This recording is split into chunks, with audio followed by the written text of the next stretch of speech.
I want to thank every one of you for coming here tonight. I really believe strongly that it's so important what we're doing here tonight. This video will be there in the years to come as the young ones are stepping up. So I want to start with inviting Bridget to speak. Bridget was involved with me in initiating women working for a nuclear-free and independent Pacific network out of Greenham Common. And we did the Greenham Pacific journey in 1986, 87, and organised a whole heap of tours to Britain to wake up the British peace movement. Could not have happened without Bridget. So thank you, Bridget. Take the floor. Thank you, Zol. I'm very honoured to be kicking off, and that means I can really listen to everybody else.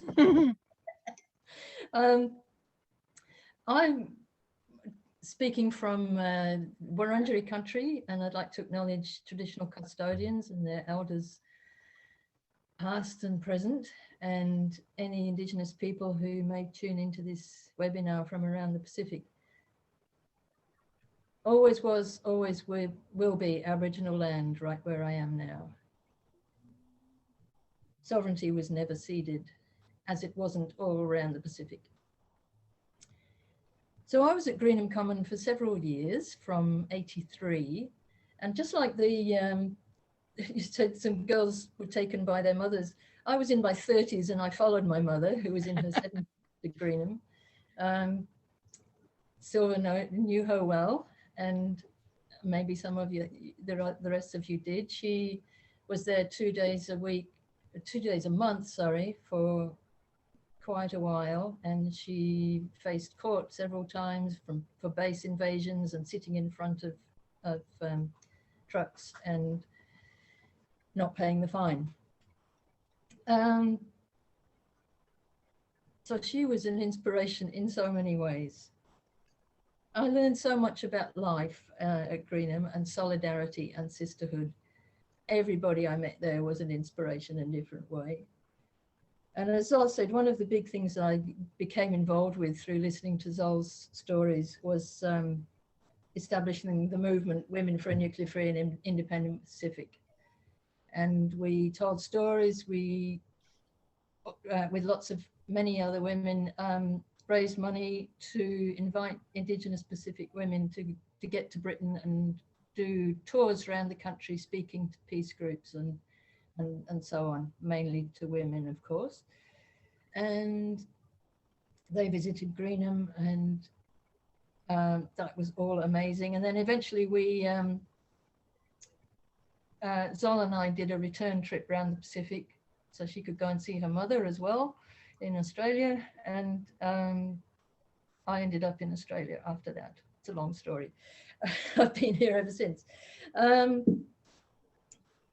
So the thing about the Pacific connection, it was intersectional in a time when that term wasn't used very much. There was so many issues that were just all part of the scene around the Pacific: nuclearization, colonialism, racism, sexism, etc., etc. And I learned so much listening to Pacific women and seeing where they lived as well. And I wrote a song.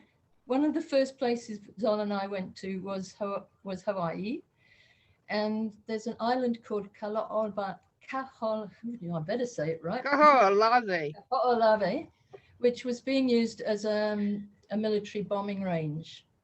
We were lucky enough to be taken there for a ceremony, and we were spectators and tried to behave as well as we could without knowing what the local protocols were.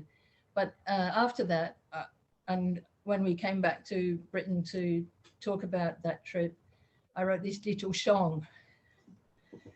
Kaholave, kaholave, kaholave, kaholave. Don't bomb, kaholave. It's an island that belongs to the goddesses of the sea. Don't bomb, kaholave.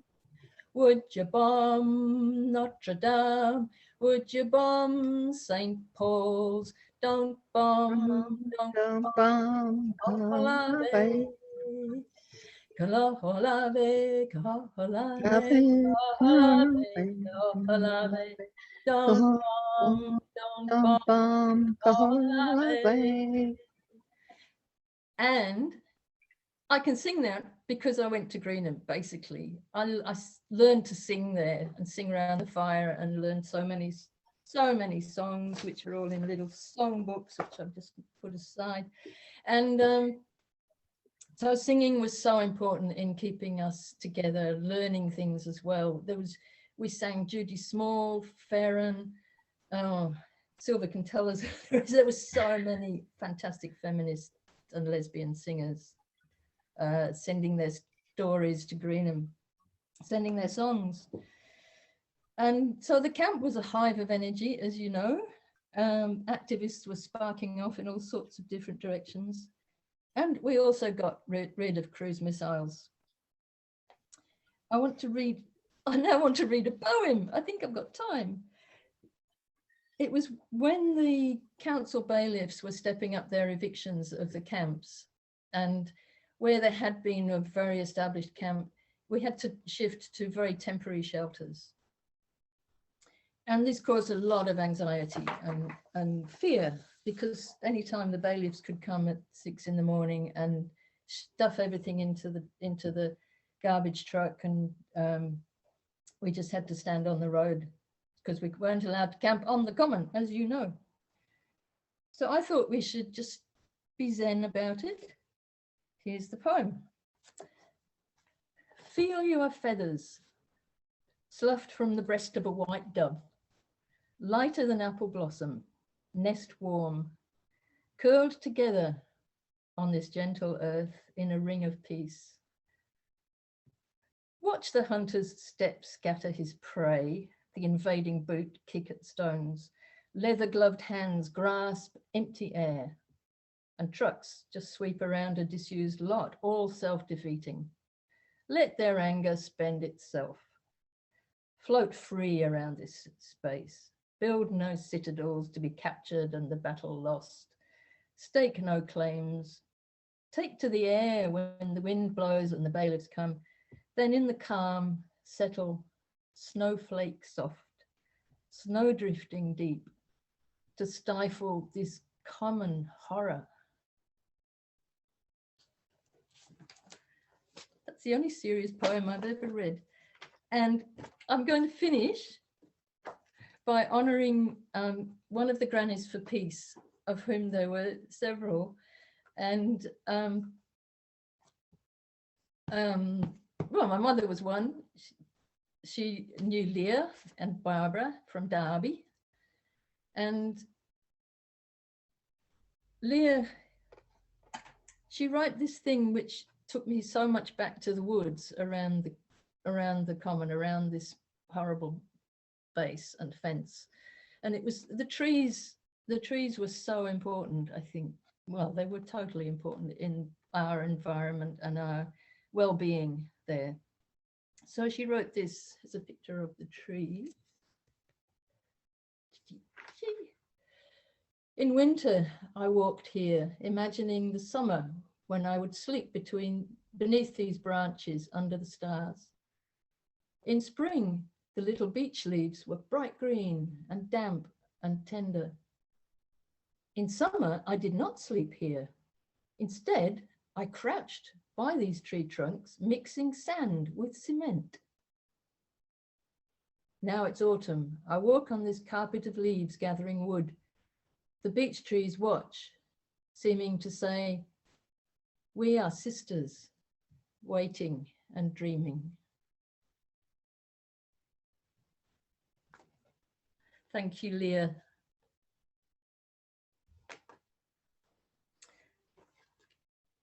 I'll finish there. Thank you, Bridget. Brilliant. Oak, would Oak like to speak? She's off in Colorado somewhere. She's a describes herself as an American dyke, scholar and performance artist. She lives 7,000 feet high up in the Rocky Mountains. She's written about a book about Greenham called Trespassing, a memoir of Greenham Common. So thanks, Oak. Would you like to take it away? Can't hear you, you're on mute. Okay, how's that? That's better. Can you hear me?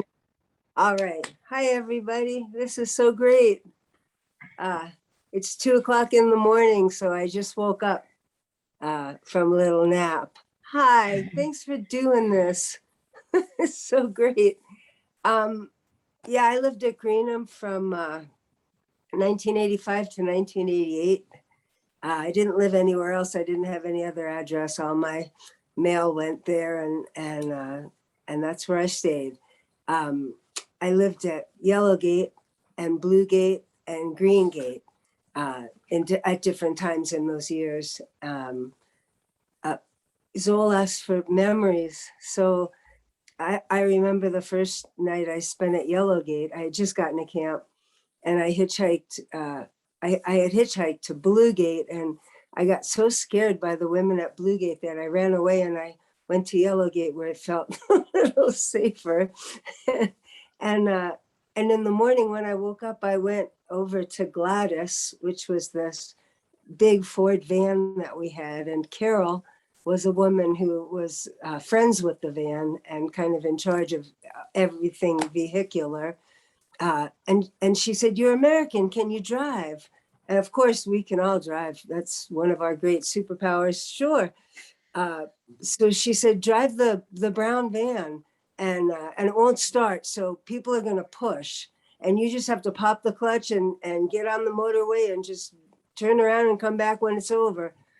And I had never driven on the wrong side of the car on the wrong side of the road before, but I did, and everyone pushed, and the van started, and I turned left, this sharp left onto the motorway, and the back of the van flew open, and everything got strewn across the highway. There was guitars and people's women's packs and blankets and books. Women came running. We shoved everything back in the van and pushed it again to get it started. I knew I couldn't stop, or I'd have to do that all over again. So that was my welcome to Greenham, and at Yellowgate, they were happy to see me because I could drive. And they were down to very few drivers, and we were getting evicted every day. And we didn't have tents then. I saw some great pictures on Facebook, I think yesterday or today, of a teepee, and then all these wild dwellings made out of plastic and wood. And we didn't have anything permanent by the time I got there because of the evictions. I remember another, I remember another time when this general came from NATO to review the troops, and he came to Yellowgate with this contingent of American soldiers. So it was an American general, all these American uppity up soldiers. We knew they were coming because somebody stole a memo off the commander's desk or some such. And we knew they were coming, and we saw this jet plane land, and they all got out, and all these people were there to welcome them on the tarmac, and they all saluted each other, and we all yoo-hooed and shook the fence and hollered and tried to, get in on the party, but we weren't invited. So we thought we'd have our own party. And our party consisted of women went to the village, the next village over from Newbury, which I can't remember the name of now. We couldn't go into any stores in Newbury at that time. Nobody would serve us. Even the Empire Cafe was like, no, and we all smelled so strong of wood smoke. You could see us coming. Anyway, we went to another village and bought a big chain, big heavy chain, and 2 padlocks. And then we had 2 older women, Elsie and oh gosh, I can't remember the second, maybe Sarah Hipperson. Yeah, they walked towards the gate, which was open and guarded. And they walked singing, "Which side are you on?" Real heavy dirge like, and we were all behind them. And they were pushing a baby carriage, a pram. And in the pram was the chains and the padlock. They got to the gate and everybody started making noise and the soldiers slammed the gate. And we quickly took out the chain, whipped it around the gate and locked it with our own padlock. So they were locked in now. And the NATO general was just right coming to review the whole situation. Anyway, it was wild. So many police came and fire trucks came and horses. They unloaded back all these horses out of a big trailer, and there were horses suddenly, and we were just partying it up and so happy. And in the end, they couldn't get out, and they finally took the gate off the hinges. Oh, and women built a fire in the road while that was going on. That was one of my most favorite things that happened at Yellowgate, and it happened a lot. These big, huge fires in the road, like the tarmac would start to melt and kind of run downhill in rivulets. Anyway, that's why the fire trucks came and the police on the horses. And in the end, the gate just came crashing down to the ground, and it was beautiful. It was a happy action. Nobody got arrested or hurt. So yeah. Bridget, thank you for singing those songs and reading that poem about the trees. That was beautiful. I took my name at Greenham. I lived in an oak tree at Greengate for a while. And so on my 30th birthday, I got rid of my name that I never really could relate to, and I changed it to Oak. So I've been Oak ever since. And I wrote this book. Yeah. See that? Yes, good. Shazar. Yes, thank you. Thanks so much for having me. Thank you, Oak. You're awesome. And we are going to have Oak back again when we start doing the Hearth and Pen Greenham Authors Speak series. Oh, wow. So Cool. there's a lot of Greenham authors. This is my Greenham book, Daughters of the Pacific.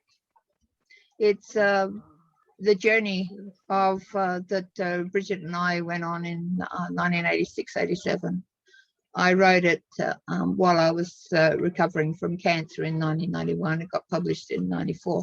I didn't know that I was going to write a book. It happened. Yeah.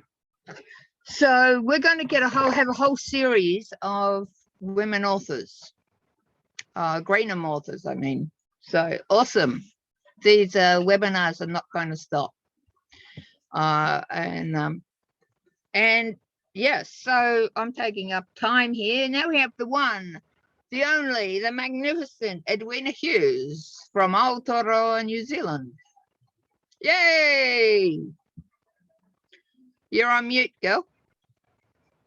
I was waiting for you to read out my lines, but as you're not going to. Oh, no. Okay. Don't worry, I have don't worry. to introduce this woman. I'm so sorry. She is not only being magnificent, she's also the coordinator of Peace Movement Aotearoa. She's like... I didn't say any of that. Did I say that she was awesome? She's absolutely awesome. She's also Women's International League for Peace and Freedom, and she was at Greenham Common. Continue. Okay, so I've actually got some notes. Sorry, for those of you who don't know, I'm not very well at the moment, so I've written some notes, which I shall get to in 1 second.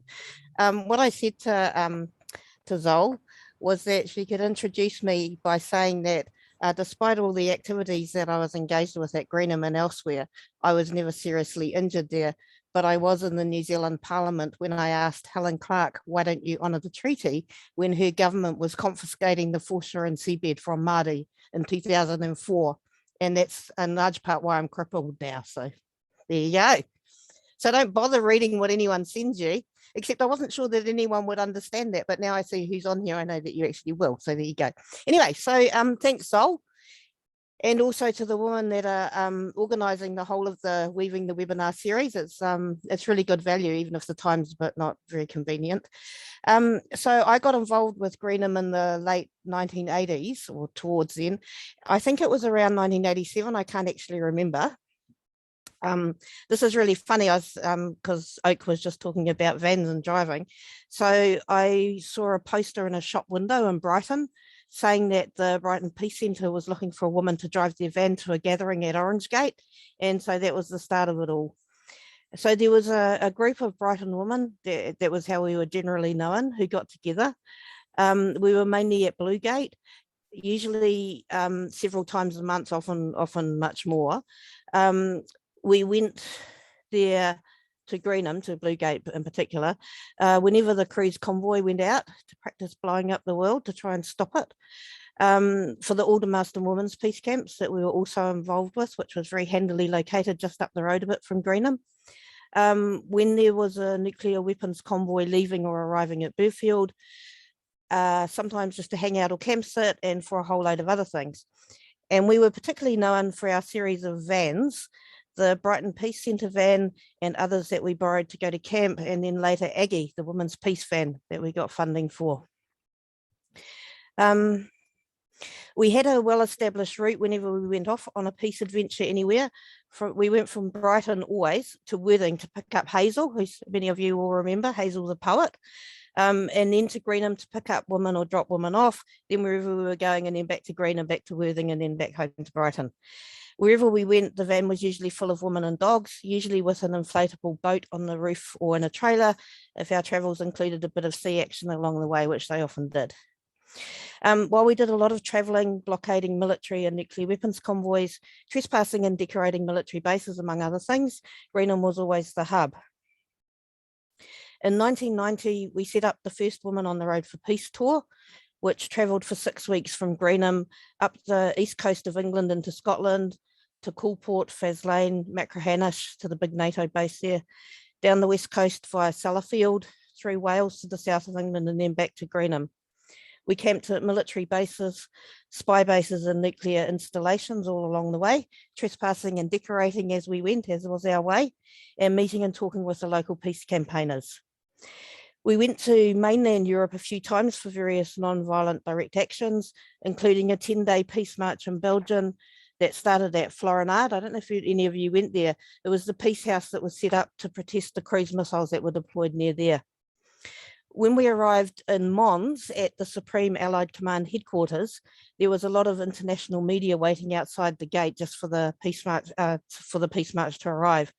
And we noticed a gap under the front gate, you know, as we did. So 4 of us just rolled under it, me with my crutches at the time, and went for a wander around inside the Supreme Allied Command headquarters. They weren't very, you know, as you do, they weren't very pleased with us, and they said very nasty things about Greenham women. I do have to say they were very rude. And that was something Oak said, just reminded me, because always we didn't cooperate. So they used to carry us. So they were carrying us one arm, you know, 4 soldiers, one on each arm, one on each foot. And it was summer, and I just had a loose tank top on, and it fell off. So they were carrying me topless through bloody Supreme Allied Command headquarters, and I started laughing, and the soldiers were trying to be really serious. And each time a senior officer went past, they dropped whichever bit of me they were holding and saluted them.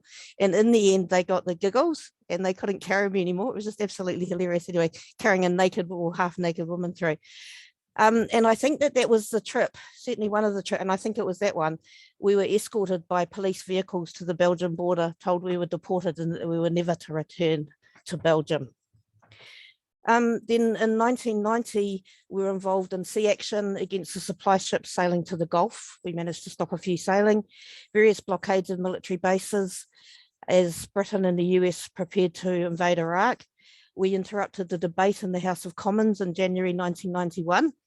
Telling Douglas Hurd that he would be remembered forever as a murderer was a particular highlight of my life.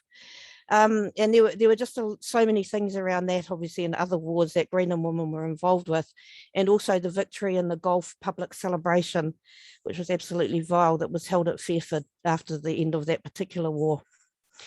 So there were a lot of crazy adventures over the years, but all of them were centered around Greenham one way or another. So one of the things I said to think about was what was so positive about Greenham. And there's a few things for me. And I think one of them was the creative power and the strength of women working together for a common cause, regardless of age or ability. There were so many older women that were involved in Greenham and other activities around Greenham, doing things that were not expected of grannies. Yeah, it was absolutely brilliant. That was, I remember that was one of the first things that impressed me. There was lots of challenging the stereotypes around women of all ages. That was another positive. The power of women collectively saying no, whether it was blockading or whatever, saying that we will not move, we won't obey you, and we'll do everything we can to stop you continuing this violence. So whether that was around the cruise missiles going out or other military convoys, warships or warplanes being deployed. One of the other things that I always that stayed in my mind was the ineptness of military command and personnel and the various police forces involved, including the MOD, against determined women.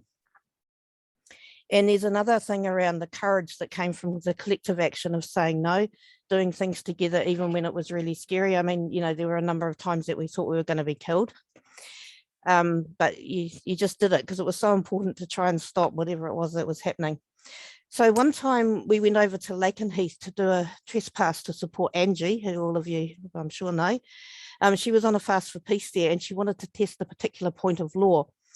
So we were followed there from Greenham by several cars. That usually happened wherever we went.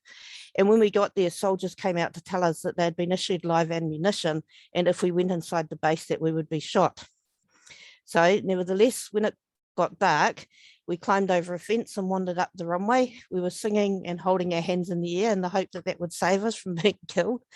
I remember it really clearly because I was so scared. I kept falling over because my legs were shaking so much. Just thought that, you know, the shots were going to come at any minute. Anyway, after an hour or more of wandering around looking for someone to hand ourselves into, because that was the point of this bleeding trespass, we came across some fire engines and got in and started the lights flashing. So eventually that attracted some attention. What was interesting about that was that Angie's point of law won the court cases resulting from that trespass, and that brought down all of the military bylaws. So that was just awesome. So that was another lesson that we could use the state's laws against it for our own peaceful purposes. But I think the main thing about Greenham was that it was a massive place of learning. Women came from all over the world and shared their stories of oppression and solidarity, of struggle and resistance to colonisation and to militarisation. Learning about Indigenous peoples, about Māori and the Pacific was especially important for me. I grew up here in Aotearoa and I'd never heard about any of those things before I went to Greenham. Greenham women linked the issues together in a way that wove a web of understanding and passed those insights on to other women.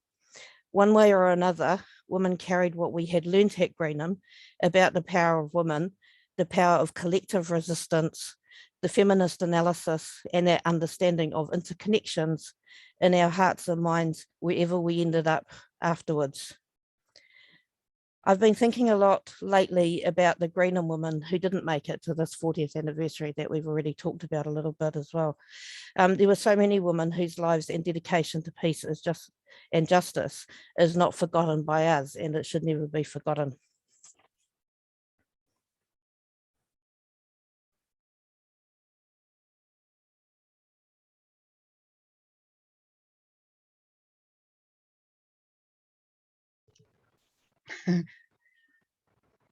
I don't know about anyone else, but I'm actually shedding great tears. Oh, very well timed. Good gracious. Hold on, can't figure out how to turn my clock off. I thought we could have a moment's silence there, Zol. Oh.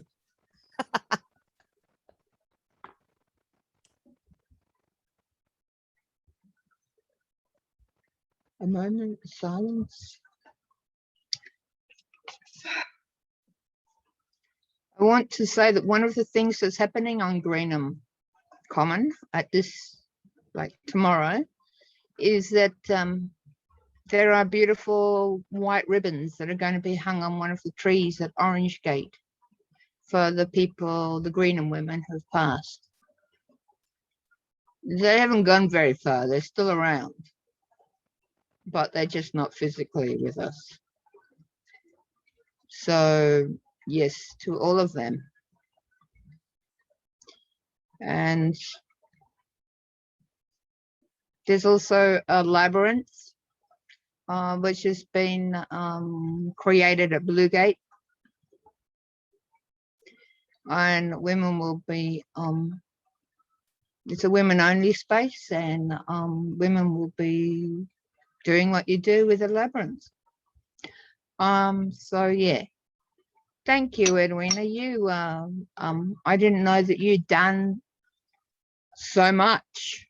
Oh, I knew you were gung-ho and totally committed, and always have been, that while I've known you, but I didn't know all of that. So thank you for your story. Beautiful, beautiful women here, everywhere. And yes, many of us have moved on, but not finished and not forgotten. So now we go on to Kaz Heron, also in Britain. One of the many women in Britain who didn't make it to Greenham in this COVID times. So yes, take it away, Kaz. You're muted.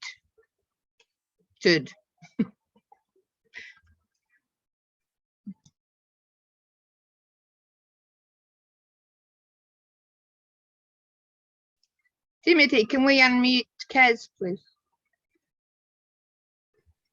Kaz, I've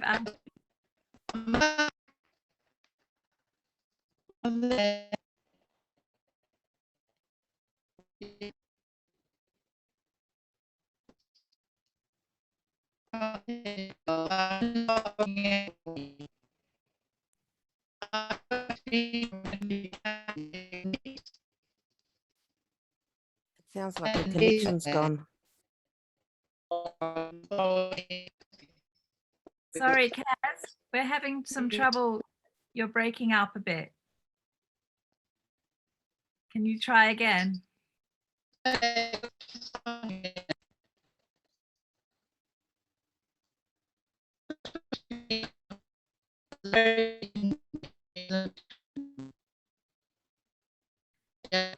We can't hear you properly. I'm sorry. It's breaking up a little bit. Maybe could you move in the room and see if you can get better reception? Or yeah, turn your video off. That's, yeah, thank you.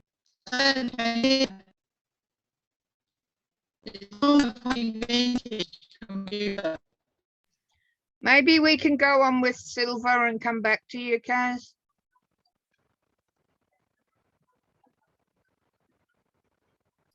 Timothy, can you? Yep. Hi, everybody. Let me tell you about Silver Moon. She was at Greengate for 5.5 years, and she is very, very, very proud of the fact that she is addicted, and definitely was when I knew her, to disabling military machinery. Take it away, Silver. Hi, everybody. I'm speaking in Lutruwita, otherwise known as Tasmania, and I live on the lands of the Malakati people.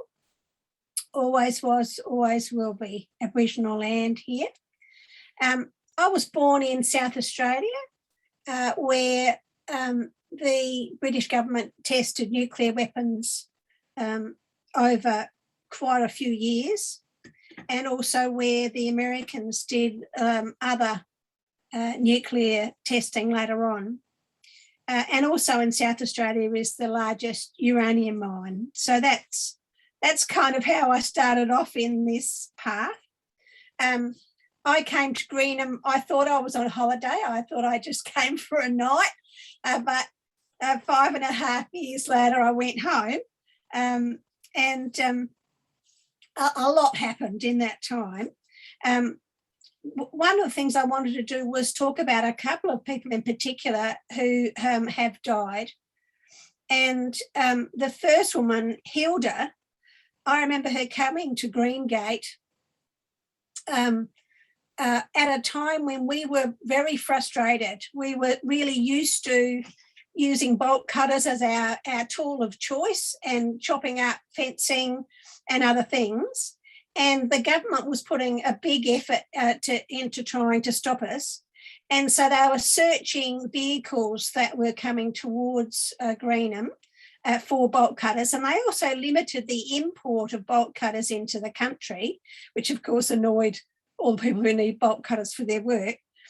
And so we were getting a little bit frustrated. And one day Hilda appeared, and an older woman, and she had a picnic basket with her and a sort of blanket, and she looked like somebody going on a picnic. And that's what the police had thought, because they had let her through. And she came up to the fire and opened her picnic basket, and there were 20 pairs of bolt cutters in there. And all our Christmases had come at once. I met Hilda then and a couple of other times. And then I heard that she had died. And there was a total censorship thing about her death. Hilda was murdered by the British government when she was about to give a paper to the Sizewell B inquiry, which was the first British inquiry that allowed any kind of public input. And it was made to look like it was a robbery gone wrong, but her paper was missing. Her nephew ended up giving the paper in her stead. But she's the first person that I remember being killed, in that kind of way in particular. But she was a rose grower, as well as being a bit of an expert on nuclear physics. And even though there was a pretty hardline censorship, you couldn't say anything about her on TV or radio or anything else. There was a band at the time, like their song couldn't be played on the radio. There was a band at the time who put a song out called Beware the Rose Grower. So that's Hilda, and Hilda's sort of a bit forgotten in a lot of ways, but she's partly forgotten because, because it was the government that did it. The next person I want to talk about is Kim.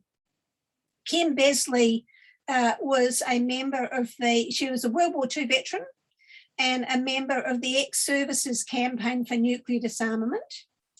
And when we started to be affected by what we called zapping at Greenham, by the use of an electronic weapon, Kim joined what we called the ZAP group. And we did a whole lot of research into what on earth was going on, because it's a long time ago that this happened, and we were quite out of our depth and we had no idea. And we did lots of research, and of course this is before the internet. Kim went to the great libraries of the world and did a whole lot of delving. We spoke to scientists, we went to conferences, we gradually figured out what was happening. And it had become obvious because of a particular occasion when we thought there was a nuclear accident inside the base. I was at Greengate, and the soldiers were so scared they were just running around in circles and couldn't do anything. And later on, a truck left from the silos and went to the base that had responsibility for cleaning up Greenham. But when this happened, they switched on this electronic weapon pretty full on. So we had a number of women who were pregnant, who miscarried, lots of women with chest pain, people with burns, a whole series of symptoms, and we had to make sense of this. Over time, we realised that the symptoms that people had varied over time, and for a lot of people, if they left, they were okay, but it was really clear there were some people who were still very ill after they'd gone. So as we were doing this research, and my friend Jenny was doing things like talking to weapons manufacturers, which was really interesting because, in fact, some of them were quite annoyed that they hadn't got the contract to produce the local version of this weapon. And so they were quite forthcoming. We got a group called the Electronics for Peace to help us, and they built a detector that gave us a fair idea of what was happening. It couldn't detect everything, but it became evident that we had a weapon that was using infrared, microwave and radio waves in different ways and pulsing them, but in varying amounts. And when you use it in that way, it becomes harder for the human body to accommodate to it. So we kind of started to get our heads around what was going on. But really the lead person in the ZAP group was Kim. And Kim worked unbelievably hard and put a lot of her own money into travelling the world and finding out about this stuff. And Kim was one of those stick up a lip kind of people. And it took a while to find out what was happening to her. I'd had my brake lines cut and I'd had the phone lines cut at the place I was staying at. And you start thinking, okay, we're going in the right direction when the powers that be are worried about you. And then Kim had failed to tell me that twice she'd had people shoot at her car. So that's a pretty extraordinary time there that we were in. But really, Kim was the one who did the bulk of the work in a lot of ways. And we were trying to get information out, and this is before the internet, before, you know, I mean, there were photocopiers, but they were hard to come by, and where nobody's got a printer at home. We realised that we were in a risky situation, and so we would get copied anything that we had and send it off in at least 30 directions in the hope of that saving a bit of pressure on us. But, you know, Kim's contribution was really significant. And from what the ZAP group did, and in particular what Kim did, a whole lot of information had gone to peace groups across the world about what was possible and what might, you know, attack them. And then that also meant that other people who were interested in the effects of electromagnetic fields on the human body had things to go on. So Kim's somebody I really wanted to mention. The other people that were high on my list, a bit like Bridget, it were the Grannies for Peace.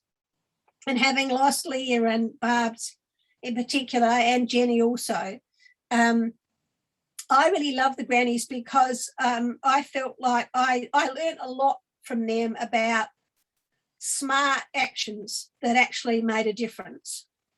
Because sometimes it seemed like we were scrabbling around in the mud with the police.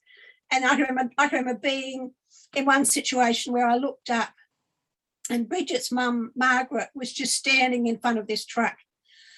And I thought, oh, right, okay, that's what we should be doing. But sometimes it was hard to keep track. So I really want to honour the Grannies for Peace. How's my time going there, Sol?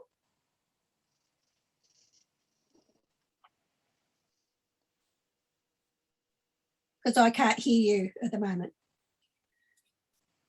You need to be winding up, but finish yourself Okay. off. Yep. Okay.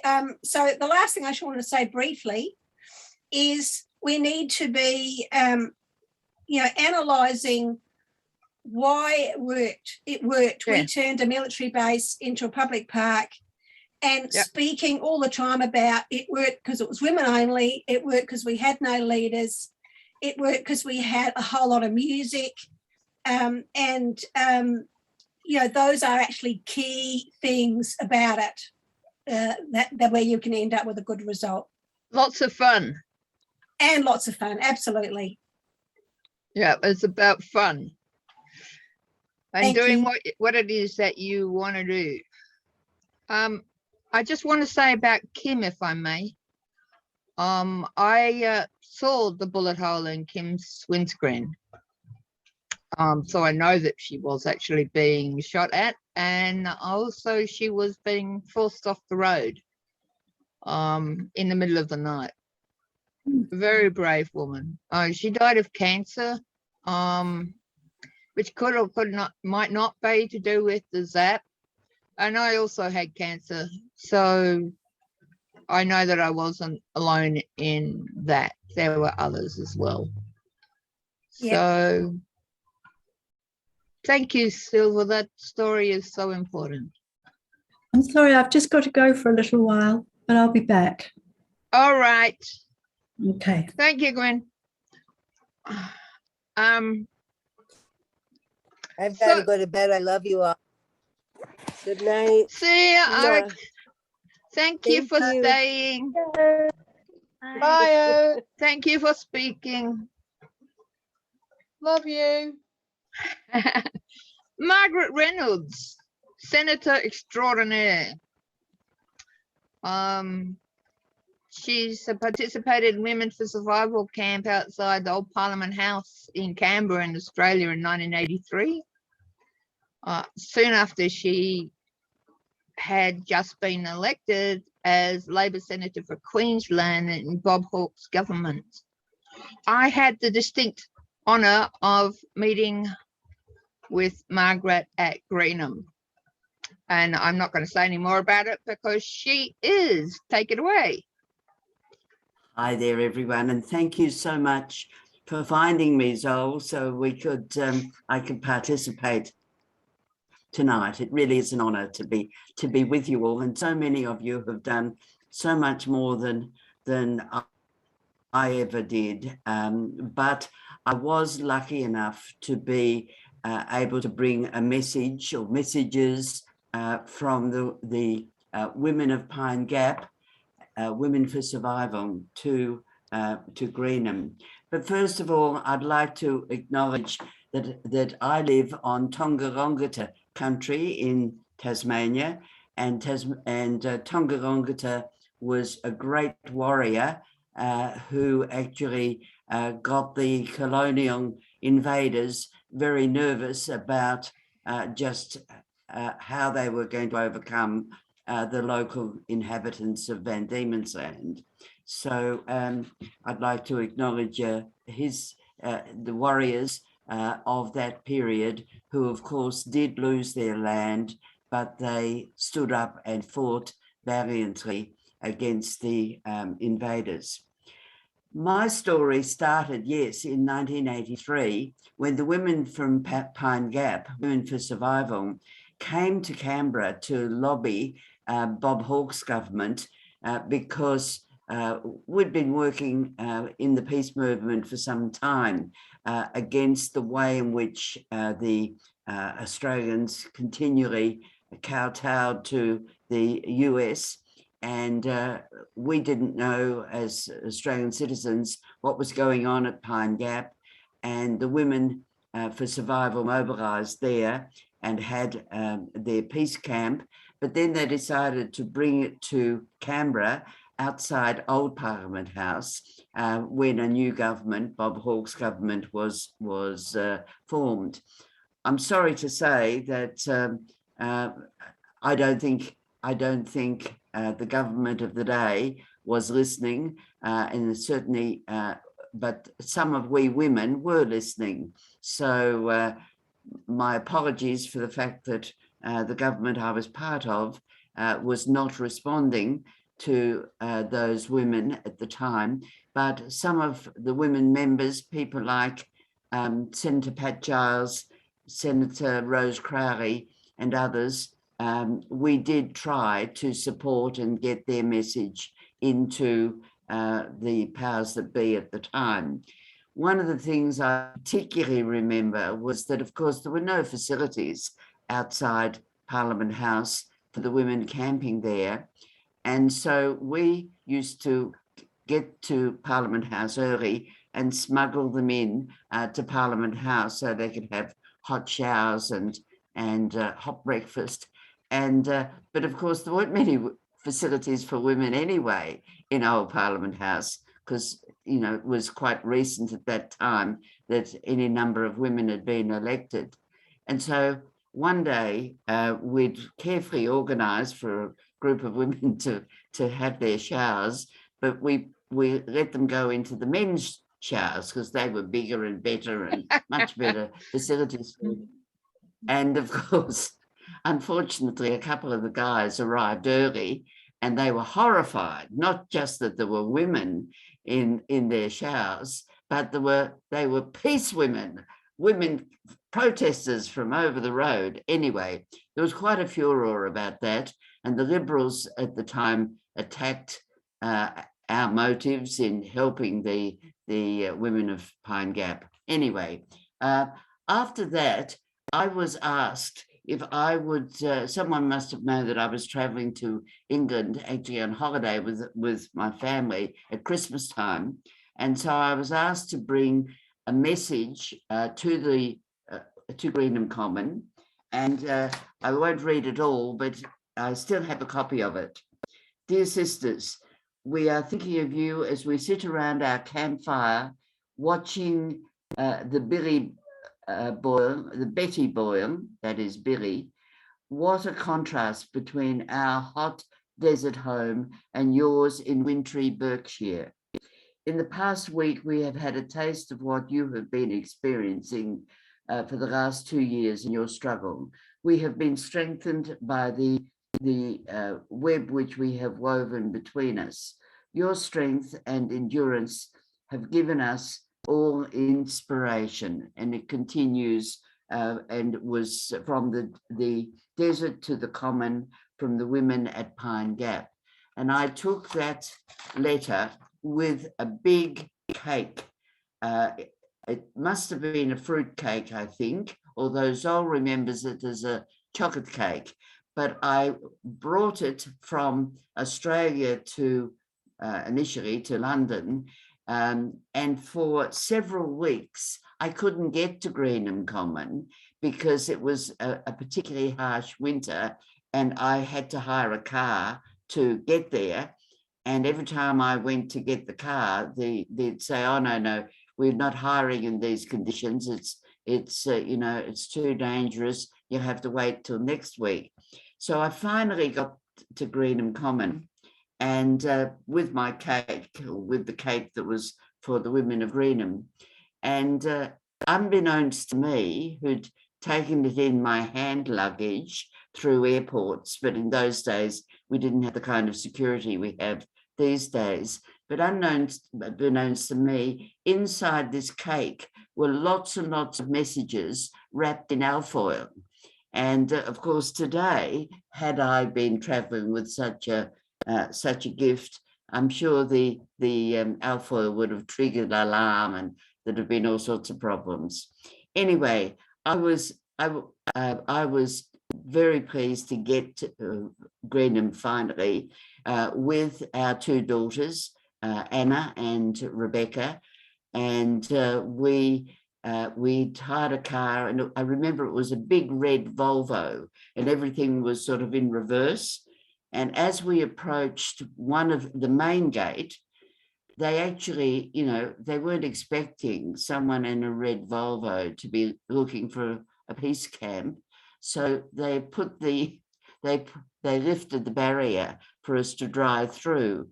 And of course, the girls were saying, "Go that way, Mum, go that way, Mum." And of course, I was thinking, oh no, that's not where I'm supposed to be going. And I'll just draw attention to the women if I try to get through this way. So we went round the other way, and I'm not sure which gate we went to, but we spent a few hours there round the fire. And I hope it had some impact on our daughters, because one is now a mayor for peace, and the other is working for the United Nations in the development program. So I think Greenham Common might have inspired them to take that path in their choice of occupations. So thank you for being the women you are and the women that you've worked with for peace.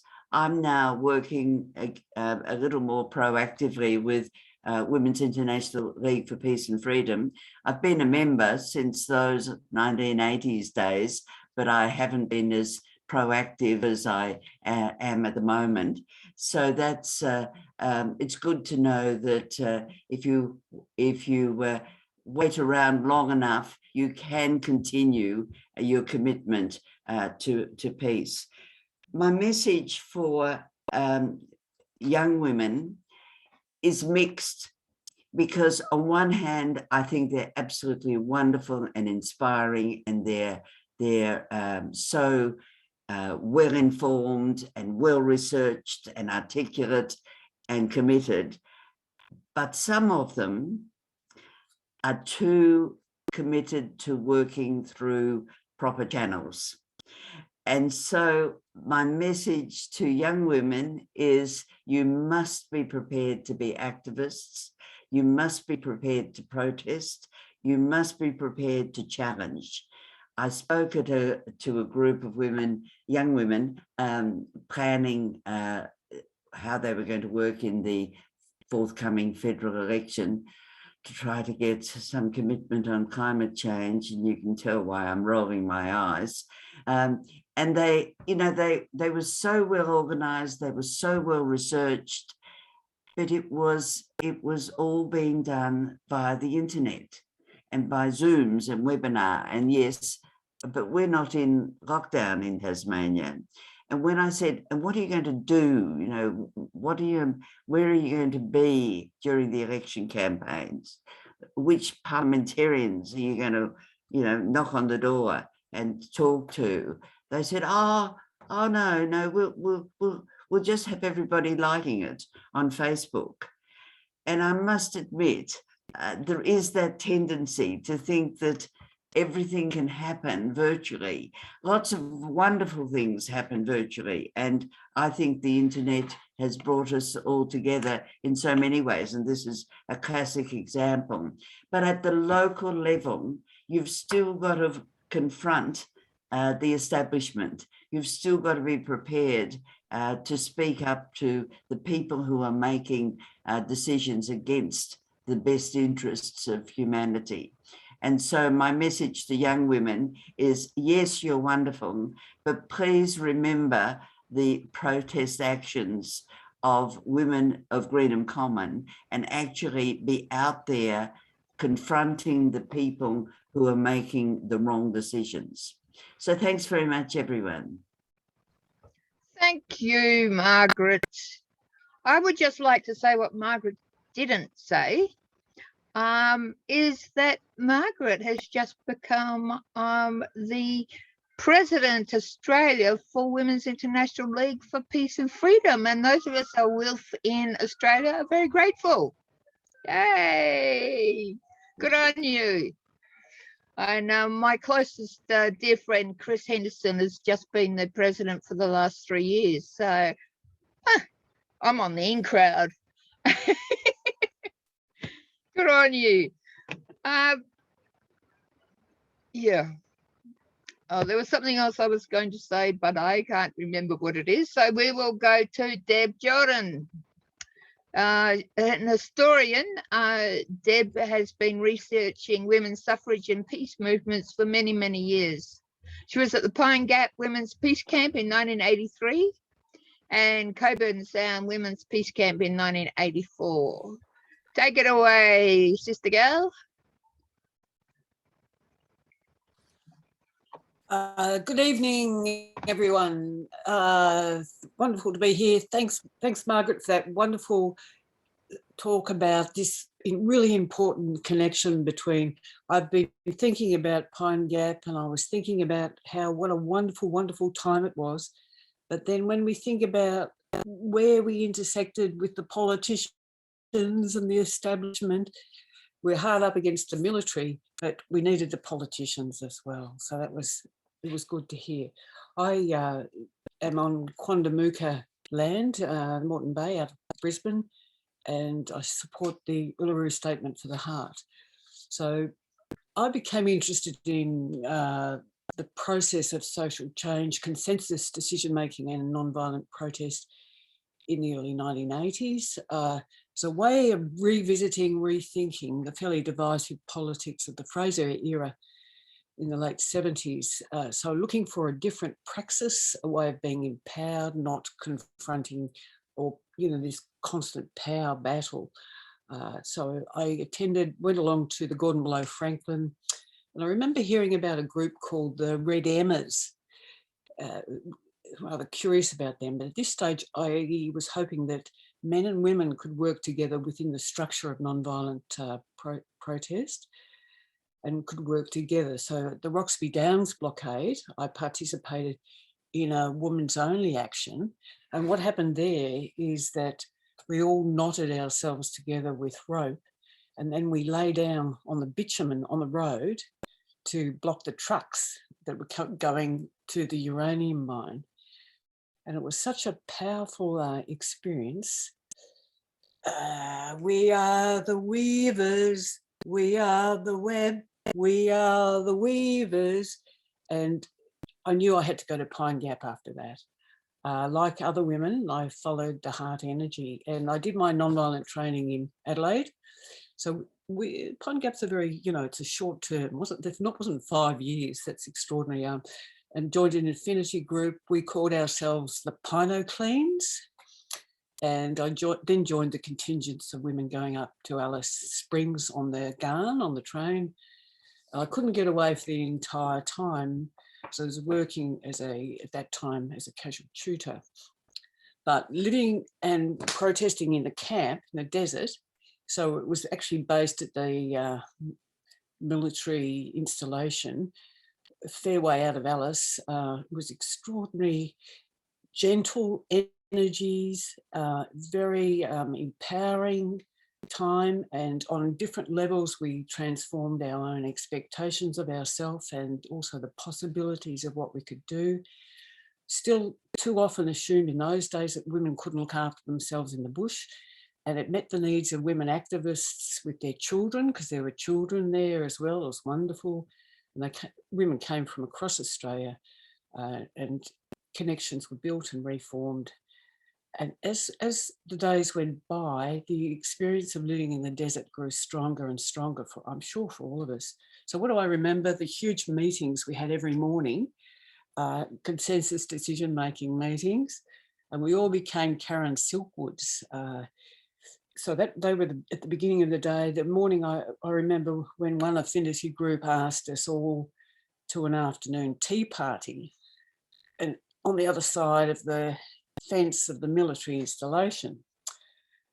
And of course, we didn't know then what we were risking, whether it was going to be a long prison sentence or huge fines, but there was a group of women who did accept the invitation, climbed the fence, and they actually herded up the road. We couldn't see the base from the gate, but they were herded up the road by military helicopters. It was really quite a frightening experience to watch. The rest of us all lined up along the fence, and across the fence were a line of police, and there was both women and male policemen. And we sang, and we sang, and we sang. And we sang for hours, and we sang, "We are gentle, angry people, and we are singing, singing for our lives." So intensely emotional experience. And I always remember that some of the police women were actually crying, like it was quite moving. So we were following our gut instincts, and there wasn't a lot of conscious theory about this, but we looked to Gandhi, and we're looking to Gandhi rather than Freud. So I'd been involved in the women's liberation movement in fairly intense consciousness raising groups in the 70s. And feminist theory was often a little bit out of kilter, but I was holding on to that dimension of what in psychoanalytic theory is the real rather than symbolic or imaginary. We're holding on to where we could put our body to stop some of the military nonsense. And we're all women, we're equal. So it was always always a healing experience for me personally as well, multidimensional, physical, emotional and spiritual. So after the arrests, and we continued with further actions and arrests, we go into Alice Springs to support the women who'd been in lockup overnight. And I remember another time sitting on the ground outside the courts, hearing about from the women who'd been in the lockup, how the Indigenous women in the prisons had told them it was the first time they hadn't been beaten up for ages. So as the days and nights of singing, playing, crying, rebellion, sharing, collective resistance passed, the sense of our importance of what we're doing increased. The desert became more and more magical. So we had the media with us, and no matter what they reported, we knew that they provided a level of protection and purpose. So the high point for me was the women's camp, was the palpable presence of the Indigenous women who joined us. So one small moving encounter I had was with some women who'd come up from the Pitjantjatjara lands. They're about my age. There was only a couple of them. We sat down, had a cup of tea, a billy, and they started talking about in language. They were talking in language and using hand signals. And they were telling us about the atomic tests at Maralinga. And so at some deeper level, we understood our shared humanity. It was a really important moment for me because of the lie of Terranarals just became so obvious to these women. And to this day, I don't know if they spoke English or not. And forever after that, of course, the Indigenous concepts of separate women's ceremonies, rituals, gatherings underlay the importance for women's spaces. So, of course, after all that, I had to go to Coburn Sound, which I did the next year. And although it was a time of high energy and much love and laughter and postcard making, massage workshops, I remember, it was on the fringes of the metropolis. So didn't have the same sense of inclusiveness for me. There were some really significant events and activists there, but yeah, the high point really was a 3-day trip back in the bus across the Nullarbor Plains with all the women as we took over the bus. I went on to help establish and teach in a peace studies course at Flinders the following years, where we addressed issues of military bases and foreign policy and discussed social protest movements. And in my own research and writing, of course, became much more aware of the powerful legacies of the past struggles. And as Margaret was saying, picking up now, working on the suffrage movement in Queensland, the suffrage and the peace movement in Queensland during leading into the First World War, this intersection between the social movement and the decision making. So it's about both empowering but also confronting power. Thanks all.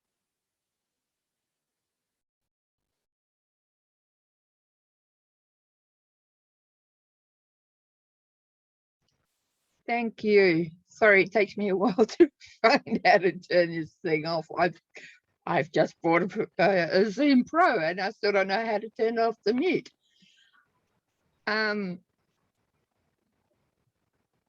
The Pine Gap thing is so important to women out in Greenham too. It wasn't just the women at Pine Gap. One of the things that happened was that yes, Margaret came with the cake, and I also gave her to take away. I believe I gave it to you, Margaret. Was a message wheel that I had cut out of Greenham Common fence. And I had, during our big day, I had, what were we doing? Embracing the base? Just fighting with my phone again. And I right around the base, and women had beautiful treasures on it. And I gave it to Margaret, and she took it to Pine Gap. And then that was the day of the 111 Karen Silkwoods, the tea party on the other side of the gate of the fence at Pine Gap. And they took a piece of their pine cap fence and they tied treasures on it and they sent it back to Greenham. This is connectedness across the planet.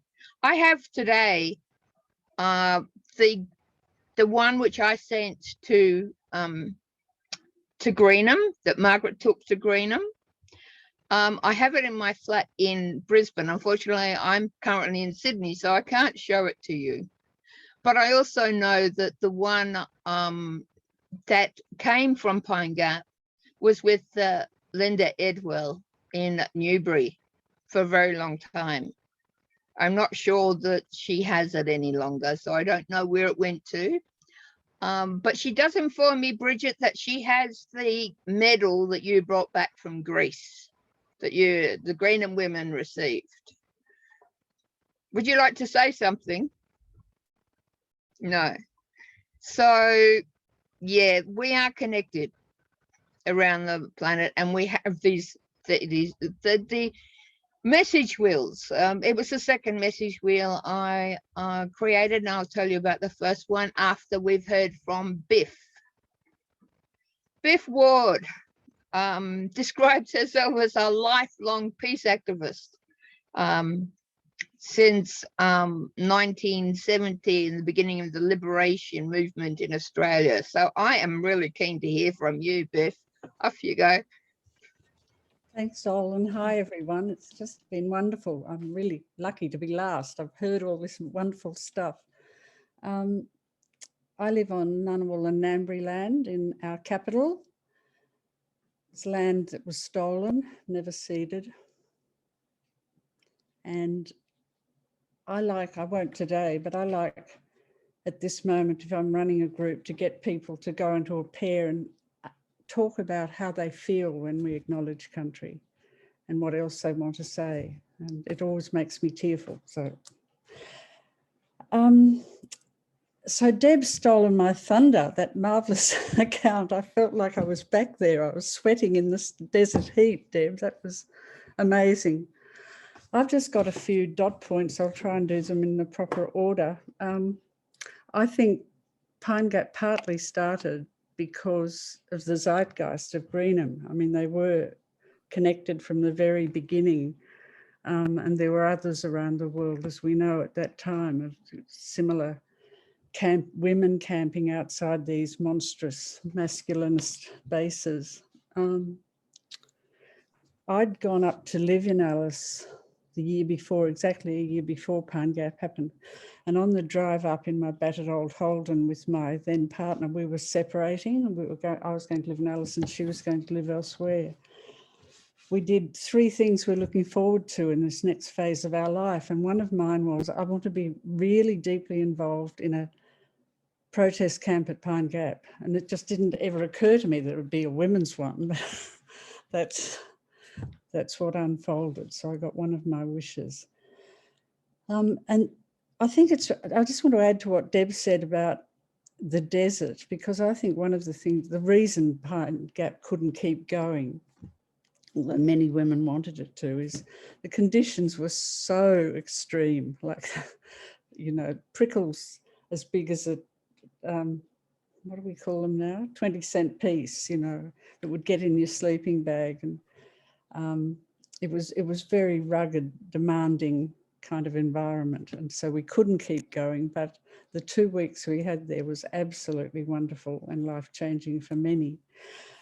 Since Deb's told the Karen Silkwood story, I just want to add a couple of bits to fill it out more completely.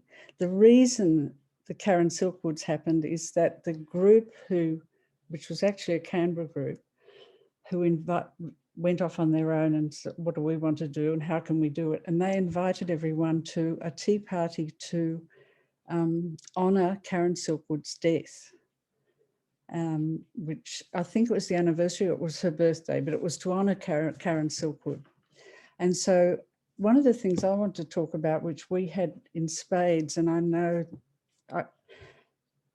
Greenham was the same because we were all the same, is that other people have mentioned it, the creative power of women together and the principles of operation, which is no leaders, listening to each other, trusting small group processes, coming back together, all of that.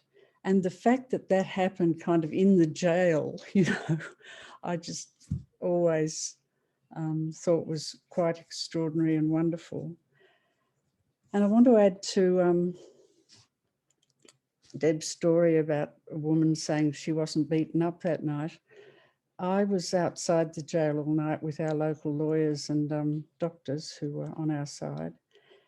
And women, because the women were not giving their names, the police were trying to force them to do fingerprints, and people got quite, some women got injured badly.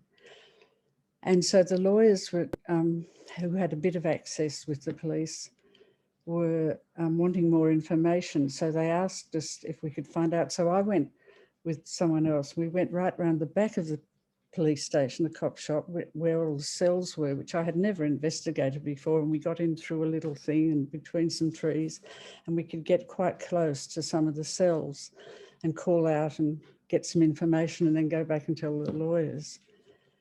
And I was doing this on and off all night. And at 5 in the morning, when it was just getting, dawn was just coming, we were coming back up the street to go back and give more information. And these 3 young Aboriginal men, teenage boys, were walking towards us. First people other than us on the street for hours. And we went to sort of go around them, and one of them just walked straight up to me and said, "Thank you," in their, I don't know if I can imitate, "Thank you, sister," somehow. I said, "What for? What are you talking about?" And he said, "Last night was the first time in my life the police didn't come to our camp." And there was something, I don't know, I found something extraordinary about that, you know, yeah, anyway, enough. The other thing I want to mention was another part of our methodology is to not pre-plan, is to trust that the actions and the ideas of what to do will come. And that I wanted to read this tiny bit about, this is from an article I wrote. On that Monday when they were all in court, the 111, every major newspaper in Australia had a front page story about the 111 Karen Silkwoods. Some of the stories included claims by the police that we had repeatedly assured them that no assault would be made on the installation. We hadn't, of course.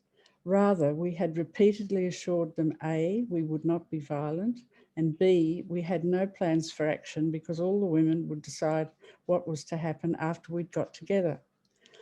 Our slogan was Close Pine Gap, but our goal was to raise awareness of the place and its function among the Australian populace. We'd done it. We had accomplished an activist dream. And I still, you know, that's the story I always tell people about Pine Gap. That's what we wanted to do, and we did it. And those newspapers, a lot of them had, amongst the Karen Silkwoods, they have a little box saying where Pine Gap was and what it did and what was unknown about it, and, you know, blah, blah. So that was a great achievement. And I just want to say 3 other things. Zol, if you could, or whoever, include Nancy Shelley in the white ribbons, because she was this extraordinary figure at Pine Gap, this British woman who was probably the oldest there for the whole 2 weeks, with her topee. She had a topee and she had a stick with a little seat, and she'd come and sit right in the middle of everything, and had a lot of marvellous knowledge and information, and became everybody's favourite kind of eccentric auntie. And it was just marvellous. And she died about 10 years ago now here in Canberra. And second last thing I want to say is my daughter, who lives 4 doors up and I'm in a bubble with in a lockdown, came to afternoon tea today, and I haven't mentioned this gathering to her. She leads a very busy life. And she's very active in a certain part of the environment movement, but she just suddenly said, I've been thinking a lot about, I've been singing Bridget Evans a lot lately. And I said, what? What? And she just sat there and sang it to me. And I've early this year had a very small stroke, and I've got a little bit of latent emotionalism when I get going, particularly around family. I can't stop. So I was crying all the way through her singing. So I just wanted to mention that. And she talked about, you know, Women for Survival. She was in her early 20s and got very involved in Perth, and how important that was in her life. And the last thing I want to say on is that, you know, what do we want to pass on and tell young women? And for me, it's connected to this. This is the last paragraph of my article. In the aftermath, some women moved to Alice Springs to work in, some white women, it should say, moved to Alice Springs to work in Indigenous organisations. Other women became full-time anti-war activists. Lots discovered feminism in a way they hadn't before. And along dusty roadways that can't be measured, behaviours spread out from that action to become part of the fabric of the nation. So, and that's what I want to say, like, to young women: get together, gather. You can't do it all online, I agree, Margaret. And trust each other, listen to each other and trust each other, and you'll always find a path forward.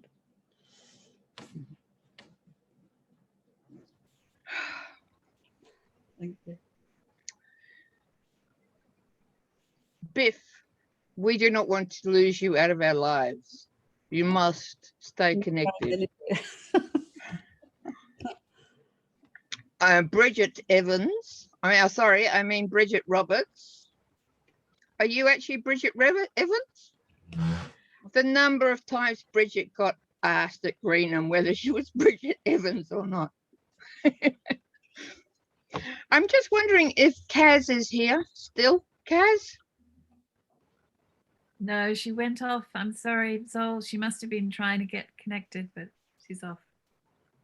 Okay, I'll follow that up. We will do another one of these, so hopefully we can have her in that one. Hey Zol, I've got something for you that you will all recognise. What do you have for us? Oh wow. Oh wow. Good one. Where did that come from? I think this particular one came from the Orange Gate. We've also got I don't have it, but one of the other women has. We've got the Aldermaston bylaws. It was a birthday card, much bigger than these the military bylaws signs. Right. Well, that's very interesting. I think now we come to the last speaker, namely Zolda Ishtar. I have some stories I wish to share. I've told you about the message wheel, but I was going to tell you about the message wheel that went off to the Pacific, went off to Hawaii.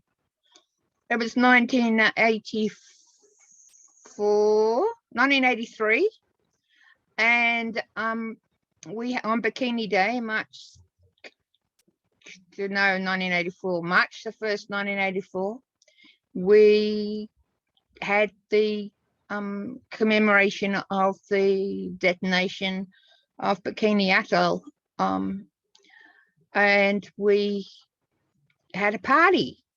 Not really a party, like a commemoration. Party's not the right word when you're talking about somebody letting off bombs, nuclear bombs in particular. And a lot of women came from right around Greenham, all the different gates, and they came to Green Gate. And we made a beautiful big banner, and we painted masks, and we made a message wheel. It was the first message wheel that I had made. I've made several in the time I was at Greenham. And we sent that off to the Pacific, and that was the day that women working for a nuclear free and independent Pacific movement was started. Nuclear Free and Independent Pacific. British network was started to support the Nuclear Free and Independent Pacific, the Indigenous-led Pan-Pacific network.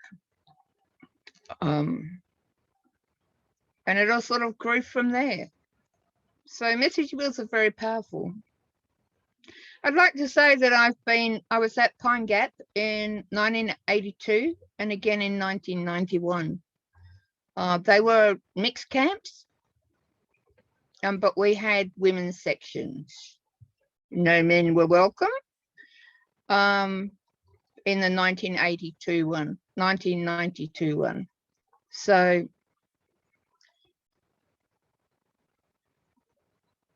but the story I want to share with you is the story of the 10th anniversary. We are now celebrating the 40th anniversary. I don't know what happened to the 20th and 30th, but the 10th anniversary, I was in Australia and I decided I needed to be on the Common for the 10th anniversary. So I went, 1991.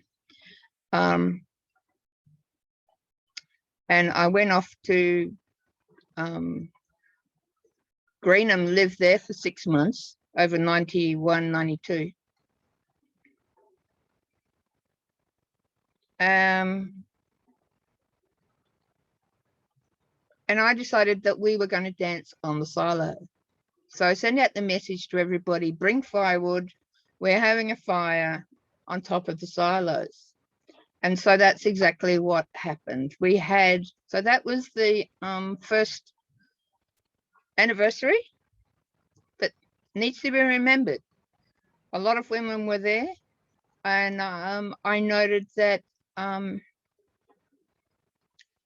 when they left Cardiff, when the Greenham women left Cardiff on the other day, they read out a poem.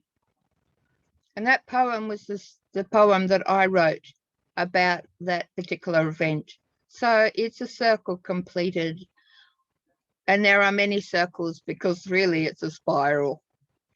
And it just goes on and on. I'm very so stoked that we were able to get together tonight while there's still women on the Common engaging in all their activities. And they do know that we are here. It's really important that we connect. So I want to thank you all for coming to tonight. And I just would like to go around the circle and find out what are the 1, 2, 3 things that you want to say to the next generation. So you just put your hand up when you think it's your turn. My things I want to say to the next generation is keep having fun. That's one thing. Really, really keep having fun. If you're not having fun, then it ain't working. The other thing is no one else is going to do it for you. So if you see that something needs to be done, step up and do it. There is so much empowerment in the way that we did things at Greenham. I loved the fact that one group of women would decide to do one thing, and if another person or another group of women decided that they didn't like it, they would undo it. There wasn't any consensus making. There was a few meetings, and yes, we did go around the circle, but ultimately you did what you wanted to do, and if somebody didn't like it, they did something to counteract it. Or I remember when a group of women got inside the base on Christmas night and stole a whole crate of grog from soldiers. They drank 2 of the bottles, but a whole nother bunch of women broke back into the base, took the crate of alcohol plus the 2 empty bottles and gave it back. That's what I mean. We have so much creativity. Would someone else like to contribute some thoughts for the future generation? Because they are the ones, as are we, but it's in the future that we have to deal with climate, and we have to deal with nukes as well. I'll just add. Silva. Silva. Hi. Look, I think it's really important about the music. The music at Greenham was absolutely fundamental. And if you look at successful movements, if they don't have good music, they fall over. And, you know, the Nazis, you know, had a few ideas in that direction and, you know, using new technology and whatever.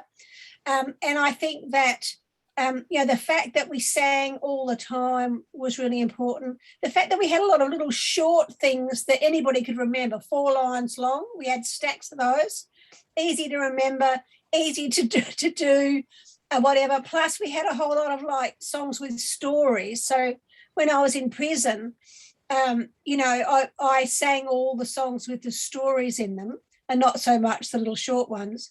But yeah, I think there was a lot of really important stuff around the music, also about keeping us, you know, collected together and not all sort of rampaging PTSD kind of thing.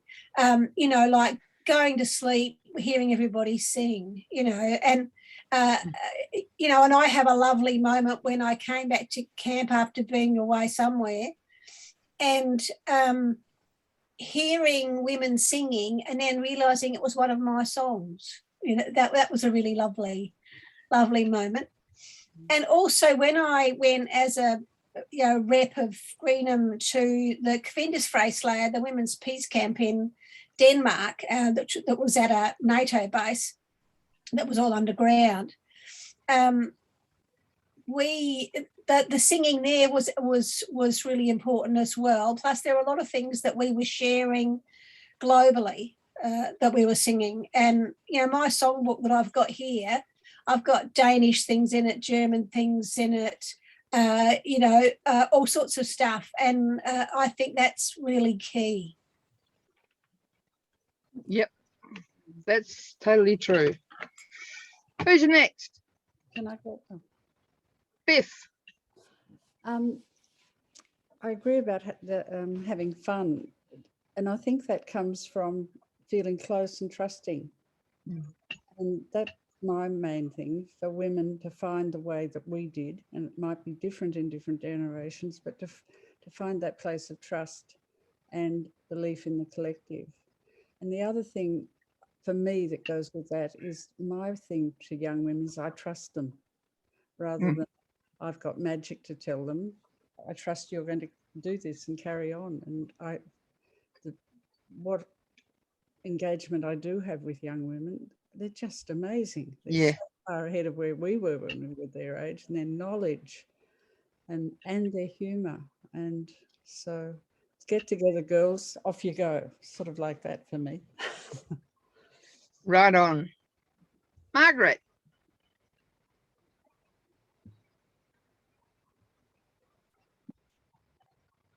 There we go. Look, I think having fun is really important, because, you know, sometimes we do take ourselves very seriously, as we should, because we're doing serious work. But it is important to have fun, and the role of music, I totally agree, is just so uniting. Especially at and in protests. The other thing in terms of message to young women is never underestimate me, the person who is going to do something. There's a tendency, I find, for people to think, oh, we've got to professionalize this, we've got to get this one, and we've got to get it all organized. I learned very early when I went to live in Townsville in the 1960s, and you know, I was a pretty naive young thing and didn't quite know anything or what to do, but I sort of looked around, and the two things that struck me were racism and sexism. And I sort of used to say, someone should be doing something about it. And I realized that, you know, it was up to me to make a start in my little way. And if everyone's doing that, it makes a difference. And that's how I got involved in the peace movement, because I made contact with other women concerned about conscription and the war in Vietnam and you know, just the role of government, et cetera, et cetera. But I can sympathize with young women, because I know I was one of them once when I thought, oh, you know, I couldn't do that. But you can, if you're really concerned, if you're really committed, just by taking that one small step, you'll find you're not alone. It might seem as if you're going to be the only voice, but as soon as you move outside your comfort zone, you find there are women all around you. And that's certainly been my experience. Thanks for tonight. It's been great. Thank you. Who else wants to say something? Edwina? I'm thinking about it. I think that each generation has their own ways forward. And I actually think that we have a lot to learn from young women and the way they're doing things now. I think maybe it's a bit different here, particularly the young Māori and the young Pacific women. They're really strong. They connect all the issues. Yeah, with climate justice being at the forefront. I mean, that connects with, you know, it connects to all of the issues that that we talked about at Greenham as well. And while sometimes the explicit connections to militarization, which is also a big problem in the Pacific, obviously, that's not necessarily at the forefront of their minds because their islands are about to disappear, you know. So I think that I really do think that each generation finds their own way forward, and I don't think that we've got anything to worry about with the young women that are coming forward these days. That's my view. Who else is going to say something? Grinmead, would you like to say something? You're on mute. I think perhaps I'm short. I'm not sure whether I crashed something because I've obviously just turned up. But anyway, well, that's great. Turn up. I think the most. Okay, I think the most important thing for me, really, as far as Greenham was concerned, was the fact that we were a group. There were a group of us. We were together, and we acted together, and we supported each other. And we felt that we were part of something. And we started off in 1982 as a really big bunch of women. There were over 100 of us coming from East London. And now there are only 8 of us, and we still meet once a month. And we still, we're Zooming now, because of course I'm in New Zealand now. And we still meet, and we still take action on climate change, and we talk about personal issues, and it's still going. So we keep Greenham alive just by the fact that actually we're still part of the group that's got this huge history. And maybe that's an important thing for the future as well, that actually people act together and the ties can become personal as well as political. So. Yes, isn't it wonderful with the XR women stepping up? It's just, women are awesome, and so are our brothers. Yeah. I'm talking about the brothers. Yeah. Yes. Anyone else? What about Deb? Deb? Nope. Anyone else? Dimity, the magnificent tech whiz that's been holding us all together. Have you changed your mind, Deb? Dimity, off you go. I'm not much of a tech wizard, but I've got to say it's been an enormous privilege to be in this room with you all tonight. It's just been, I'm just blown away. I've been in tears. So I'm so overwhelmed by the beautiful stories that you're all telling. And I guess that's what, if I was thinking about what I would say to younger women, because I am a little bit the next generation perhaps from you all. I started in 1991 here in Australia, but Greenham was a big legend in my early activism. You know, when I went out to protest at Narunga in 1993 with Joan Wingfield, who was at Greenham. You know, I heard about Greenham then. You know, when we were protesting up at Jabiluka in 1998, where we had women's buses and women's camps there, and we had women's arrestable actions and all of those sorts of things. You know, that's Greenham still resonating through, as it is Wilf as well. Like, you know, there's so many different connections with all of these things. At Pine Gap as well, you know, I was there in 2016 when there was another action. Again, it was a general one rather than a women's only one, but there were women who were at that original Pine Gap action and speaking up about all that they had learned. And it was remarkable to hear the radical kind of language that was happening then, you know, which was so much more radical than I was hearing in 2016 in some regards as well.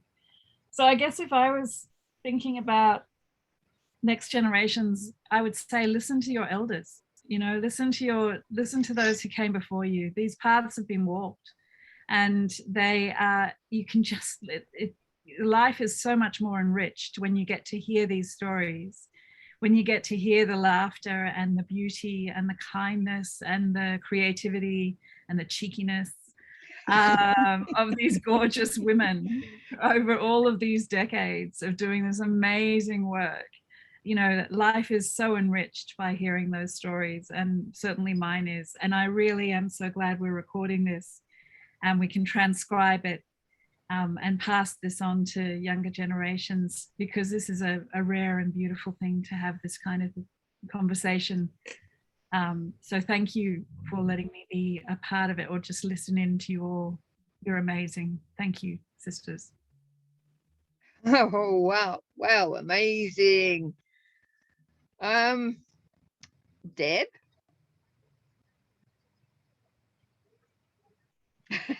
I put her on the spot. Put me on the spot. Look, I can't really add too much to all of that. Some of that's been, you know, wonderful. Just make sure it's about the children too, and keeping the children included somehow for the future as well. So that's one of the big things for me as well.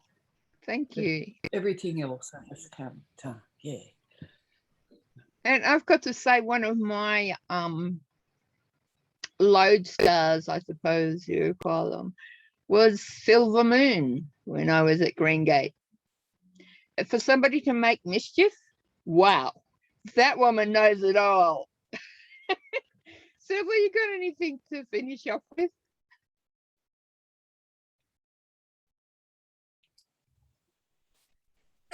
Well, no, I'd like to say a bit about making mischief, because it's like learning to play tennis. You've got to have a lot of practice. You haven't told us about the cards yet. Go again and again. No, there's things I wouldn't actually mention that I've ever done. But it can be, when I said as my intro that I was addicted into destroying military machinery, one of the interesting things I found in the time that I was at Greenham is we shifted from primarily, you know, well, our definition of what constituted non-violence changed. And it changed pretty much when I arrived, and we progressively did more and more criminal damage, more and more disabling of whatever we could disable, really. And I found it really interesting how that conversation happened. And also I found it interesting in terms of class. As a foreigner looking at class in Britain, you know, the difference between middle class women's notion of non-violence and working class women's notions. And then when I went to the Danish Women's Peace Camp, it was really interesting to see their definitions of non-violence, because all of our definitions are coloured by where we come from, you know, where we were brought up, all that kind of stuff. And that conversation is a really interesting conversation to have. What do we mean by it? And what would be non-violent today, you know, that you might do, and why? Yeah. Thank you. And Bridget, if you've got anything to round us off, I mean, you were there as long as I was.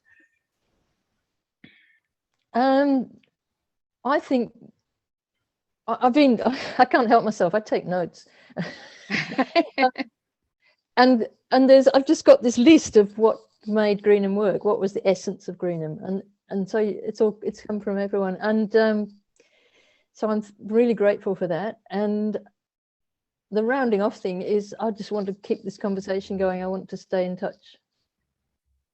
Good one. Well, we are going to keep having talking story around Greenham's fires for the rest of the year and possibly even next year. There are so many Greenham women. So if anybody here knows anybody that you want to dob in, let me know about it, please. It would be good to have a bit of a chat, probably not recorded, maybe, following up on what Silver Moon was just saying about the discussions around non-violence and damage, which I would certainly never call criminal damage if it's to military machinery. Damage, But yes, not criminal, no. Very creative and loving and peaceful. Definitely in the peaceful realm. Demilitarization damage, yes. Sorry, my drugs are starting to kick in. I'm half asleep. Well, thank you all, and those who have already departed us. And Gwenmid, thank you very much for joining us tonight. And Dimity, I am so sorry. I had demarcations going on. I did not for a moment, which was very ignorant and ageist of me, but I did not for a moment consider you to have anything to contribute, which I'm very ashamed of. Oh, my love. I don't have anything to contribute. I'm listening in to this amazing conversation. That's all I needed tonight. That was my great pleasure and my great honor to hear. Thank you for being my tech whiz. Anytime. All right, everybody. Good night, and thank you so much. And let's keep the Greenham fires burning. Hearts and this the cunts rule.